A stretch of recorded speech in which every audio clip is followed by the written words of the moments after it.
The Senate passed a defense policy bill on Wednesday that authorizes the biggest pay raise for troops in more than 2 decades, but also leaves behind many of the policy priorities that social conservatives were clamoring for, making for an unusually divisive debate over what is traditionally a strongly bipartisan effort.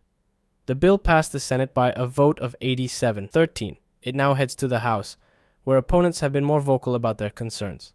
Most notably, the bill does not include language blocking the Pentagon's abortion travel policy and restricting gender-affirming healthcare for transgender service members and dependents. Republicans prevailed, however, in winning some concessions on diversity and inclusion training in the military. The bill sets key Pentagon policy that lawmakers will attempt to fund through a follow-up appropriations bill. Lawmakers were keen to emphasize how the bill calls for a 5.2% boost in service member pay, the biggest increase in more than 20 years.